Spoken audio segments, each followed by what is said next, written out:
All right. Grace, mercy, and peace from him who is and was and is to come very soon, I'm certain. This is Rogue Diabetic, and welcome to the digital wilderness. All right, you guys. So as you can see, I've been kicked out of the chat. They won't let me back in. I don't know how long this timeout lasts for sure, but they kicked me out of the last chat, and they haven't let me back in on my other channel, and so on the digital wilderness, this is my backup channel, so to speak. It's Ryan Groney. So if you're watching this on the digital wilderness, you can go ahead and subscribe to my backup. I don't put up a lot of content to that, but just in case I get, banned or something, or they take down my digital wilderness account, then you can come back. You can come over here. I've also got Rogue Diabetic on BitChute. That's ROGUEDIABETIC, all lowercase. And I've got Rogue Diabetic on Rumble with a capital R. But I mean, what we're listening to here tonight is just unbelievable. I mean, it's like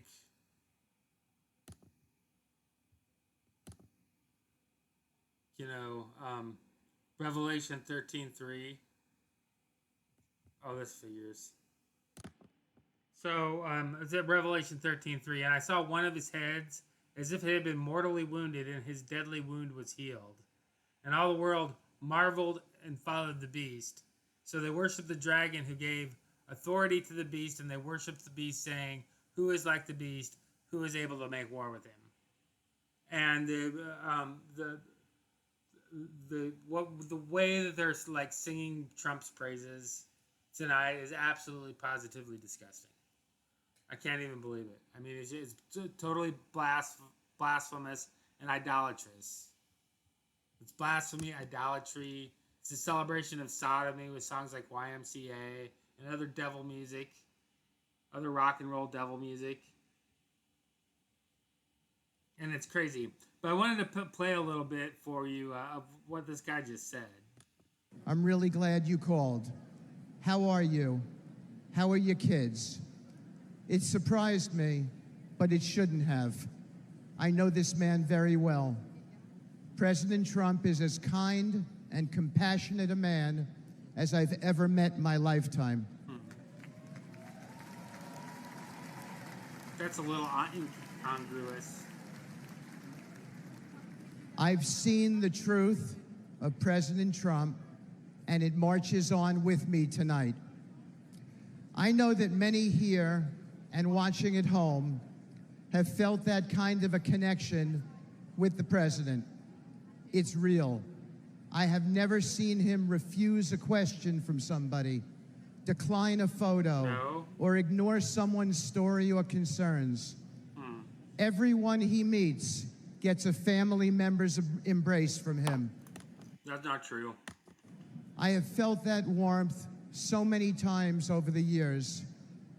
Just last week, I told the president about a moment I had with his 3 sons and how impressed I was with them. He looked at me with a wistful smile, blowing a kiss, and it was a special moment between us as fathers.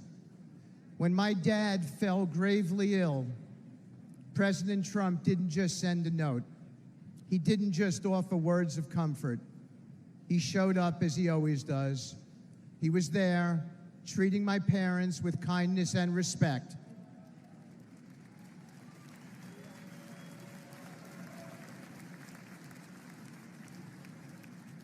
Including my mom, who's 91 and here tonight dressed in red and is going to be voting for the president. 91 is the backwards 19.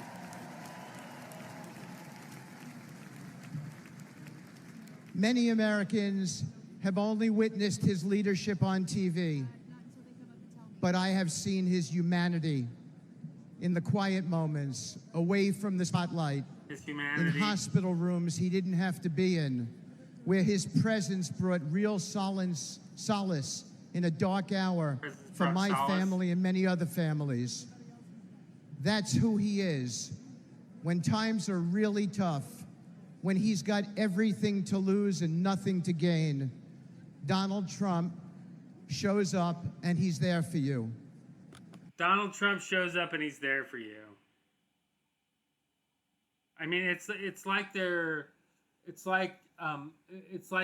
Antichrist, literally. It's like they're portraying Trump as this Christ-like figure. Okay, and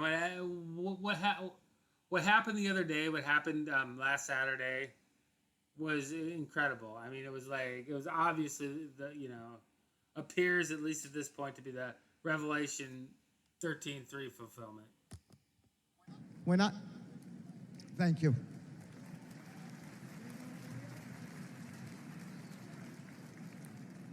When I lost my boy Andrew to an opioid overdose, the pain was unbearable. But as usual, Donald Trump showed up. After he became the President Trump, even amid all the responsibilities of his office, he reached out and invited me to speak about Andrew at a conference on opioids hosted by the First Lady, providing a platform to honor my son's memory.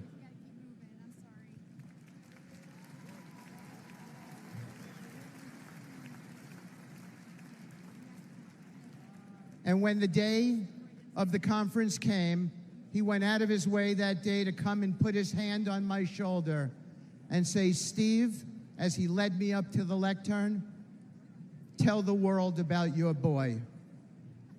My boy was the best of us. Where we lived in New York City, a Trump building, 502 Park Avenue, there were 12 homeless people who stayed outside by the church next to the property. My son got to know them all. He fed them every evening. He became their friend. When he passed away, all 12 came to his funeral. He and President Trump shared something in common. My boy stood up for people, no matter which side of the train tracks they came from, exactly as the president does for everybody.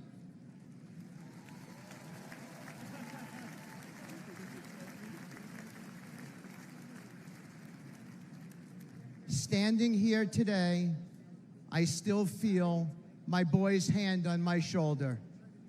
After Andrew passed away, I found myself clinging to my son's memory, even his things. His college ID is in my pocket right now. I wear his ring since he died. And I came today with his watch on. I kept his guitar too, and thought I would keep that guitar forever. But I gave it to... Wait a minute, look at this. It says, "Thank you for CBN for allowing us all to speak and have opinions and come together on praying Biden out." So, I mean, this is how ridiculous it is. So, they're not allowing anti-Trump comments. They're kicking people out of the chat. They're posting things that are against Trump. And people are thanking them for allowing them to... It's just like everything's like inside out and upside down now. Okay, and the hypocrisy on both sides of this is so incredibly super stupid. To my dear friend, Andrew's friend, and fellow music lover, Donald Trump.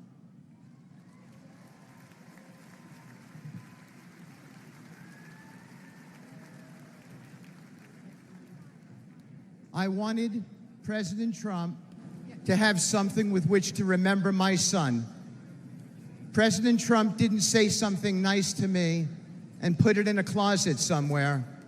He put it right out front at his Trump International West Palm Beach property, where he and I both see it whenever we walk in and play, and where everyone who walks into that beautiful building sees it as well as an acknowledgement to my boy, a sacred tribute to a true friend who's gone, and a cause that remains opioid abuse.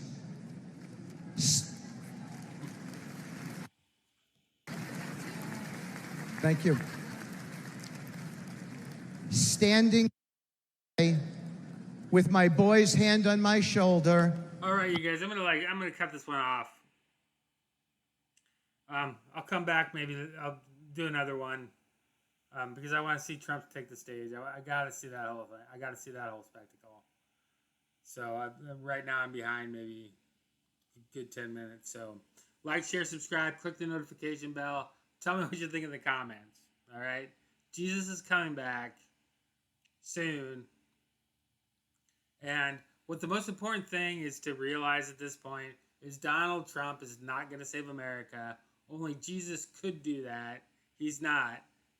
Okay, Jesus isn't coming back to save America. But he can save you, but you have to admit that you're a sinner, believe in him, believe in the blood that he shed on the cross, acknowledge that he was crucified, that he allowed himself to be crucified to pay for your sins, rose again. Okay. And if you do that, you'll be saved. But if not, you'll fry in hell forever. I'm out.